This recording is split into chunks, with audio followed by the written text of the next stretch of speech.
Jelang MotoGP 2023, pembalap tim Repsol Honda, Marc Marquez sudah mematangkan persiapan, termasuk memberikan tekanan kepada dirinya sendiri agar bisa fokus dan tampil maksimal saat kompetisi sudah berjalan. Seperti diketahui, Marc Marquez sudah memasuki tahun ke-10 berkarir di MotoGP. Selama itu, dia mengalami perjalanan naik turun termasuk berhasil juara dunia sebanyak 6 kali. Tapi, Marquez juga beberapa kali melewati masa-masa kelam dan tak jarang diisukan akan pensiun, termasuk saat cedera patah tangan parah di musim 2019 akhir. Pada musim ini, Marquez kembali mengaspal dengan kondisi prima untuk pertama kali semenjak cedera tersebut. Tak ada tuntutan berlebih dari tim maupun pihak lain, tapi dia akan menuntut dirinya sendiri hingga mencapai hasil terbaik. Saya tidak bisa menyenangkan semua orang. Saya suka tekanannya. Seringkali, ketika saya tidak memilikinya, saya mencoba membuatnya, ucap Marquez dikutip laman Pedok GP. Marquez bertekad untuk kembali mengerahkan semua yang dia bisa demi meraih gelar juara, termasuk jika harus berkorban untuk cedera kesekian kalinya. Saya ingin gelar lain, untuk melakukan ini, Anda mengekspos diri Anda pada risiko. Cedera lain dapat terjadi, itu juga untuk sepeda motor.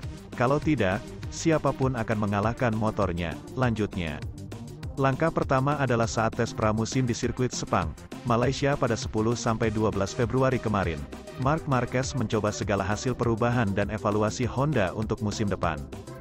Banyak yang masih perlu dibenahin untuk menjadi motor pemenang. Dia pun akan kembali mengevaluasi saat dites pramusim di sirkuit Algarve, Portimao, Portugal pada 11 dan tanggal 12 Maret mendatang.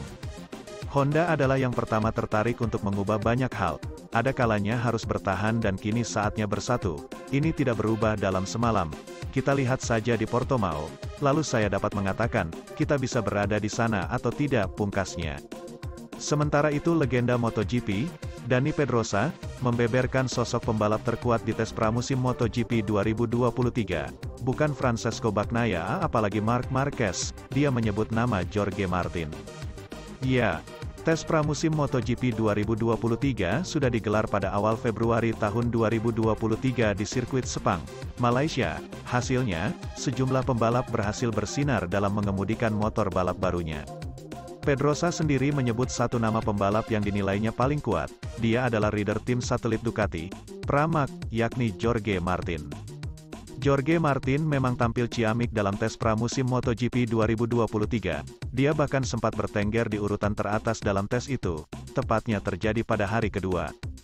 Menunggangi Desmosedici sebutan motor Ducati untuk MotoGP 2023, Jorge Martin sukses mencatatkan waktu terbaiknya dengan 1 menit 58,736 detik. Dia unggul hingga 0,103 detik dari Miguel Oliveira yang mengekor di tempat ketiga. Dari apa yang saya lihat di Sepang, dia, Jorge Martin, terlihat paling kuat, ujar Pedrosa. Meski begitu, bukan berarti Pedrosa memandang remeh pembalap lain di MotoGP 2023. Menurutnya, sejumlah pembalap bakal bisa bangkit dari hasil buruk di tes pramusim ini untuk tampil menggila saat MotoGP 2023 resmi digelar. Salah satunya yang diprediksi melakukan hal tersebut adalah Francesco Bagnaia, sebab dia berhasil mengevaluasi setiap kesalahan yang dibuat pada musim lalu hingga bangkit dan meraih gelar juara. Bagnaia adalah juara bertahan, dia pasti akan berusaha membela diri. Namun menurut saya, pada 2022, dia bisa mendapat hasil maksimal berkat mengevaluasi semua kesalahan yang dilakukan, sesuatu yang belum pernah terjadi pada seorang pemimpin klasemen sebelumnya, jelas Pedrosa. Oleh karena itu, jika dia sudah membuat lebih sedikit kesalahan, dia akan mengambil langkah maju, pungkasnya.